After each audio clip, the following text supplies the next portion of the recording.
Ladies and gentlemen, good morning and welcome to the BFI London Film Festival's press conference for The Lady in the Van, the Mayor's Centrepiece Gala. It's a great pleasure to introduce the cast and the crew.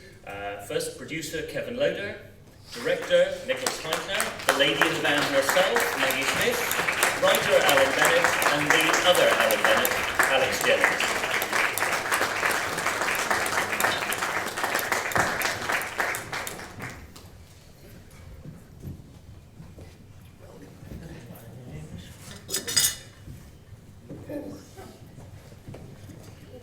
We'll be adding another tea, Alan, in post.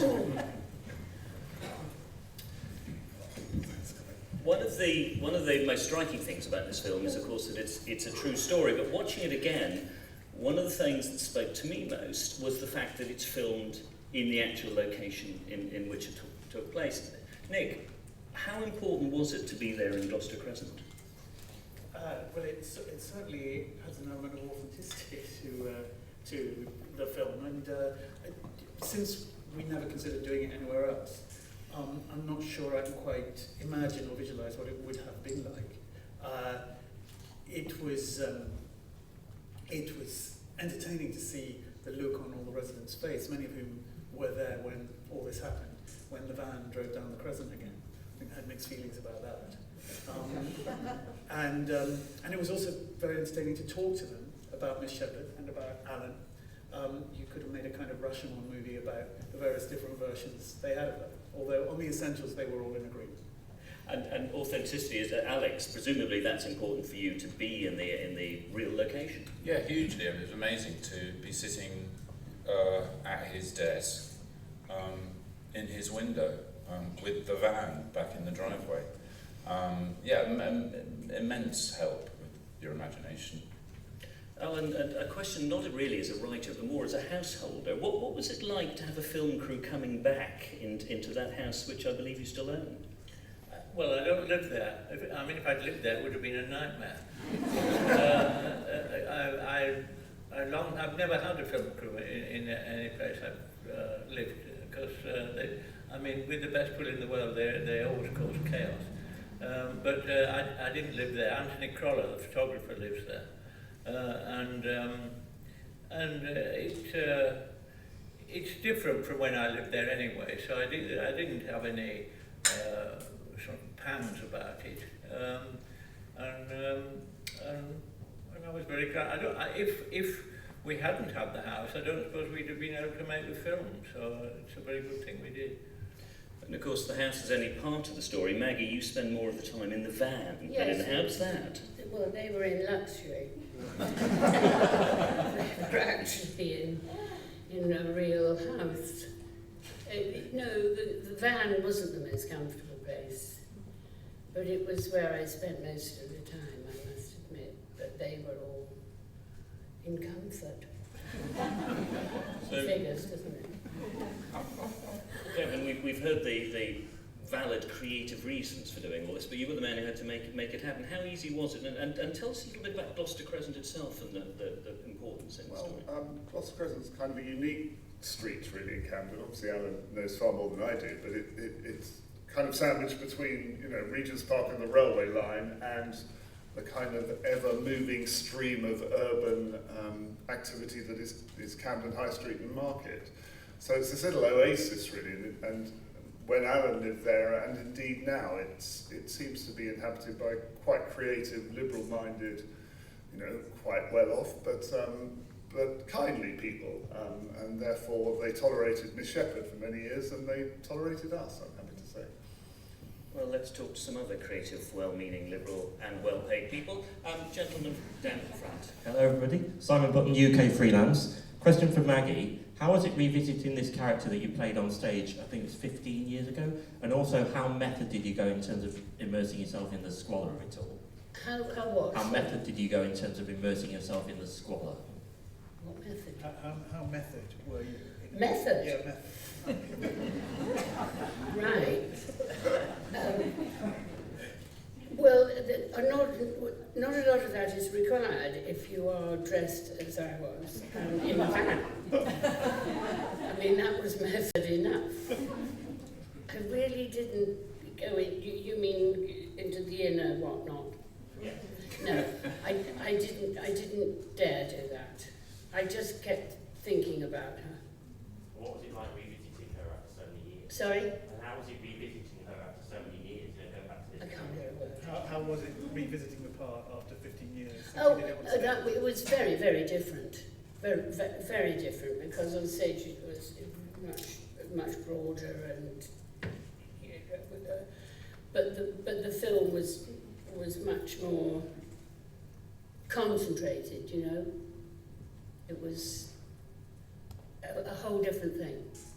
But they were both physically demanding, weren't they? I mean, the stage as well. The stage was more demanding because yeah, but that no. And it was a long time ago, and I could handle it. But it just wasn't very easy, the being constricted by the van. But I did go out and about, though.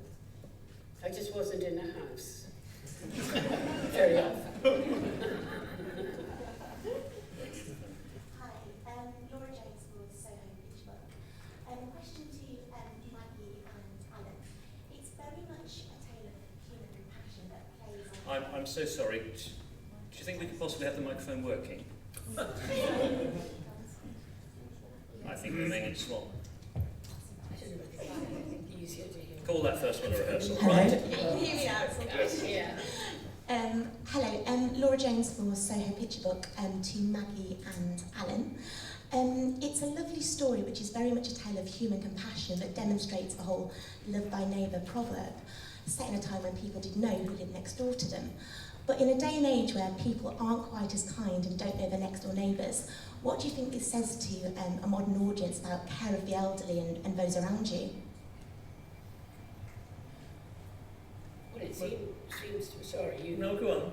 I was just going to say, it's extraordinary. This happened to one person. There seem to be thousands and thousands and thousands of people who are looking for somewhere to live. This is just one single person. And I don't know whether today it would happen. I really don't.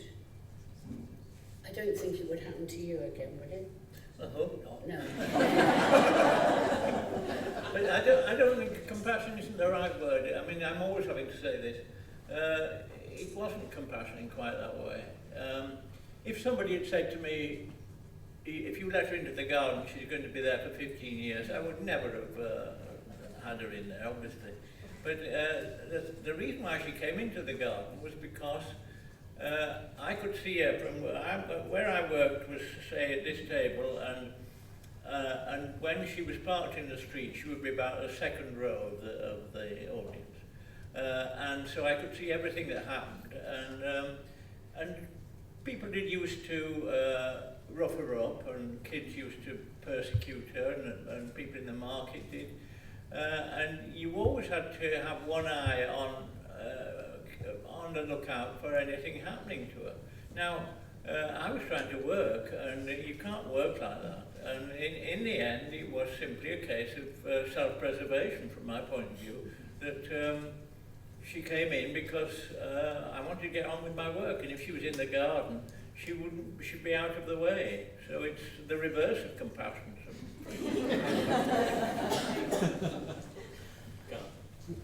Hello, my name is Garth Pierce, and I work for whoever pays me. Can I ask a personal question of Dame Maggie and Alan? Your respective ages are a matter of record, and yet your energy level is enormous. How do you keep that up? Is it diet? Is it attitude? Is it some secret? Or just give me some hope?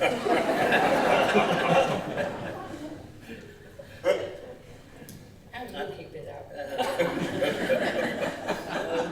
And then I think the only thing that makes me look, not look my age, is my hair. Otherwise, you know, I feel every minute of my 81 years. All that work you've had. What? Yeah, it's a blessing to be able to go on working. I mean, and to also well, for both of us, the public still has an appetite for what we do. Playwrights particularly have a quite a short life. They often have a vogue, and then they go out. People go off them, and that's it. And I'm very lucky in that people still want to read the stuff I write. And I suppose Maggie sees the stuff that you do.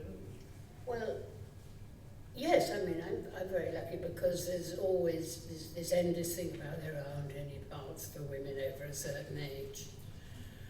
Well, I've kind of reached the limit now because I'm sure there aren't many after the age I am, but I think they're talking about a middle age. But I don't know what the energy thing is. The energy comes from the people who are around you and one's director. And a lot of energy came from Nick to get us through. But it is tough, and I can't say it's easy at the age I am. I'm not speaking for you because you're okay. Because he's always on a bicycle and things, you know. And I used to watch you and think, well, I couldn't do that. And you were doing stuff that I would never have been able to do. Yeah, I'm not sure I could do it anymore. Well, Not really. well. But who knows? It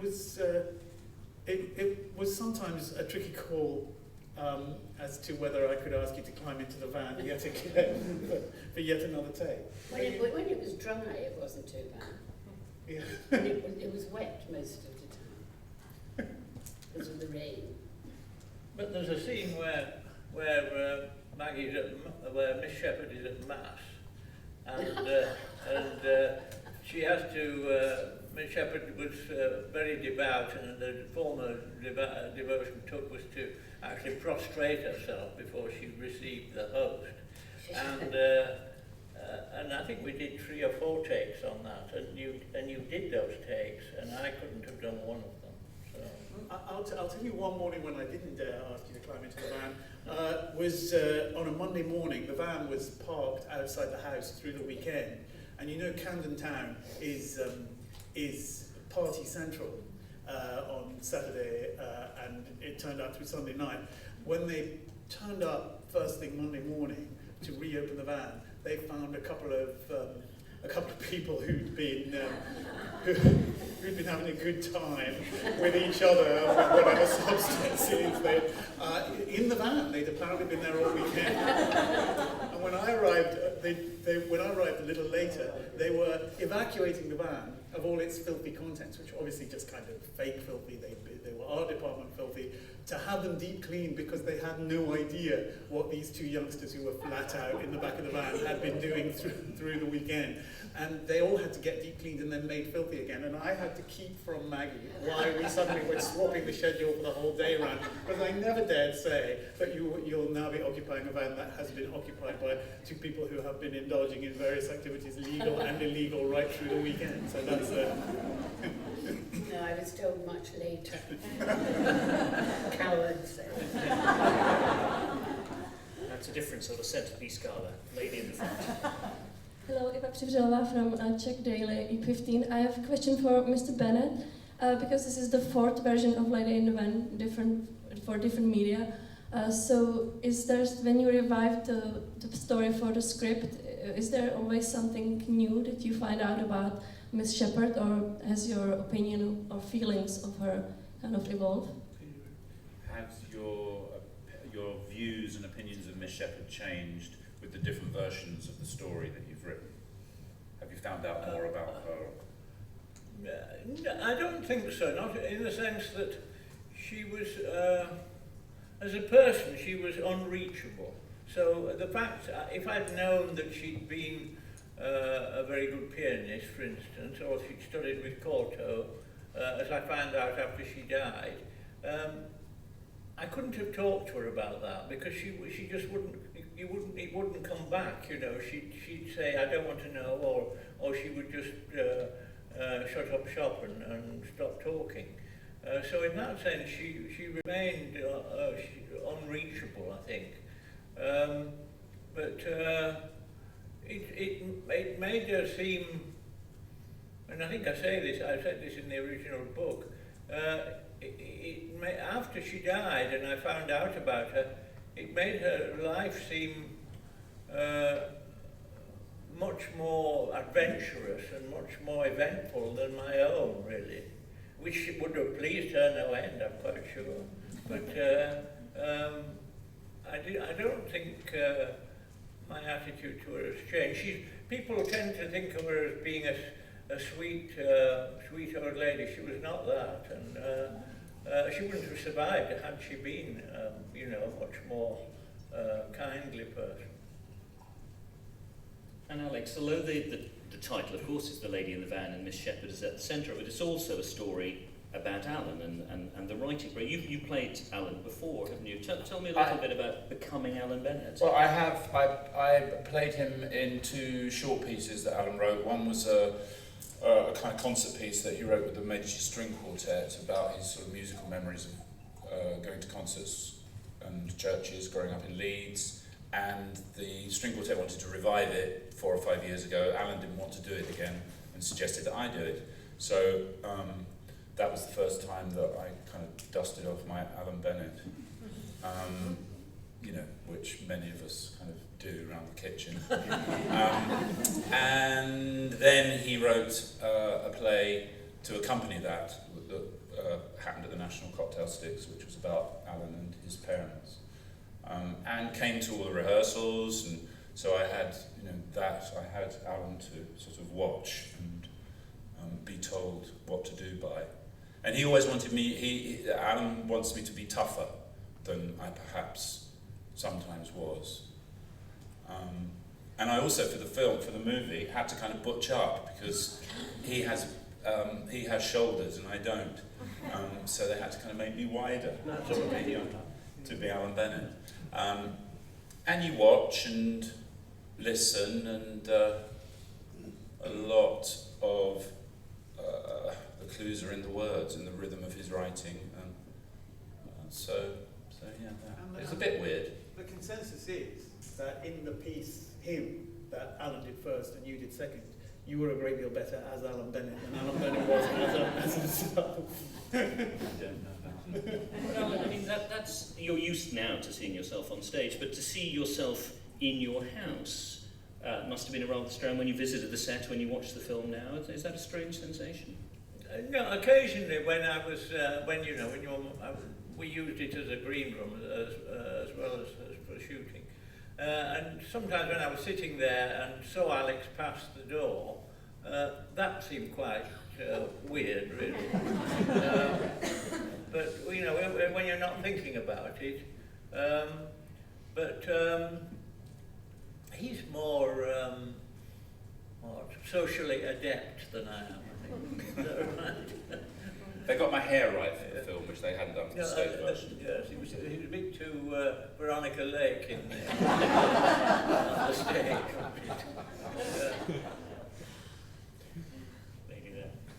Ksenia Sinmafia.ru, I have a question to Maggie Smith. Watching The Lady in the Van, I could remember your previous character, outstanding, Lady Violet Crowley.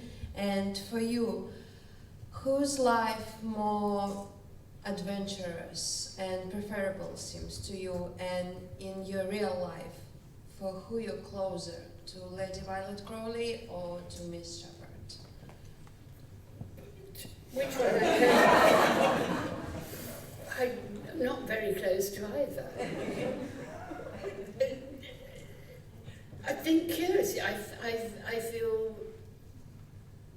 feel easier with the lady in the van than with that lady with the hat on. It was much easier I can only talk as an actress, it was much easier to be Miss Shepherd, because she didn't mind how she looked, and it was such a relief, because Lady Violet was forever in those corsets and things that Miss Shepherd would never have dreamed of going near. So for comfort alone, it was nicer to be Miss Shepherd. That's as much of your question as I managed to hear. Yes. A question for Alan Bennett. How did Miss Shepherd get the money to buy so many vans? The first replacement van was a gift from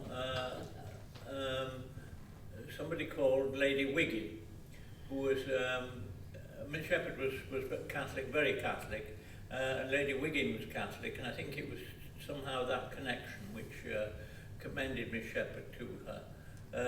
And she lived round the corner in Regent's Park Terrace, and she occurred in the film rather slightly libelously, but because Lady Wiggin was very sympathetic to Miss Shepherd, whereas Lady Wiggin in the film is rather sort of keeps her at arm's length. But she gave Miss Shepherd the van, but I did say to her, well, couldn't the van be left outside your house? And she said, oh no. And Regent's Park Terrace is rather grander than Gloucester Crescent. So that was the first van.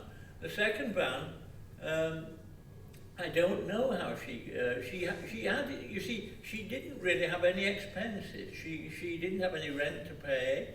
I ran electric out from the house, but she didn't have any bills. And she had an address, which means that she'd get a more social security. So she actually had some money. When she died, she had £6,000 in a building society.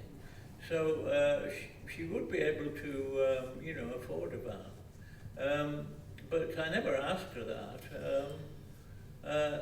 And it wasn't simply a van, it was that she also then bought a rather Only Fools and Horses type three-wheeler, what do they call it? Reliant, yeah. But I mean, she didn't care about money, and money was never a problem. And to the extent that when she died, and I had to go through the van, there was about £600 trodden into all the muck and filth on the floor of the van. And Nick, you've worked with Alan over many projects and many years. Did you visit the house during this time? Did you meet Miss Shepherd? I first visited to talk to Alan about the first thing we did together about a few months after Miss Shepherd died. I used to walk past it all because I always lived in that area. And I used to try and work out who lived where. And I didn't know Alan lived at 23, and I had no idea what the van and the old lady were about. I do remember thinking once, does he keep his mother in a van? I dismissed that thought. But when I went, finally, to talk about The Wind in the Willows, which Alan was going to adapt and I was going to direct as a children's show, Christmas show at the National Theatre back in 1990. So it must have been a matter of months after Miss Shepherd died. I didn't ask what was that van that was there all those years, because you don't. You're English, you're polite. And then when finally I found out about it at the same time as everybody else did, when Alan first published his diary about her in the London Review of Books, and discovered that even when the van was in the drive, Alan writes that people used to visit him and weren't too polite to say, what is that van and who is that old lady who are in your drive? So I was no different from anybody else. At least you managed to keep your shoes clean. One of the most powerful scenes for me is, anyway, gentleman there. Hi, I'm Michael from the German film critic, and this film is much about finding a home or having a home. And with all these refugees on the run these days, what does home mean to you? This question goes out to everyone. To all of you. What does home mean to me? I'm so glad I've got one.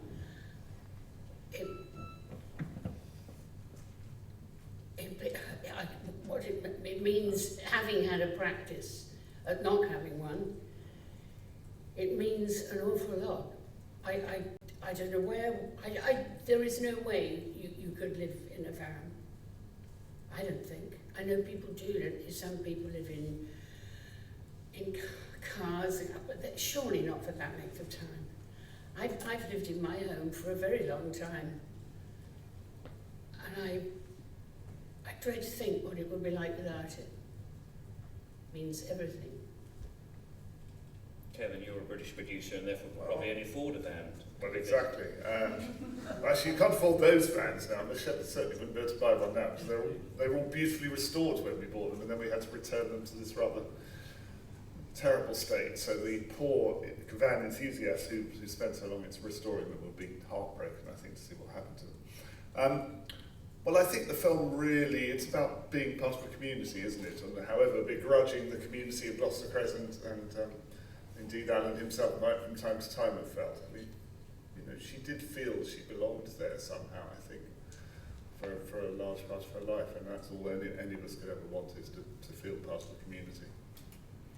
Alex, what home means to you? As Maggie said, you know, just immensely lucky and fortunate to live the life that I'm living with family and a house to live in when you're flooded by the kind of pictures that we're seeing at the moment. It's unimaginable what some people have to go through. Very, very lucky. Alan, home? Thoughts? Well, obviously, one is very lucky. I see parallels between Miss Shepherd and our own household, in the sense that both my partner and I accumulate stuff, and it's not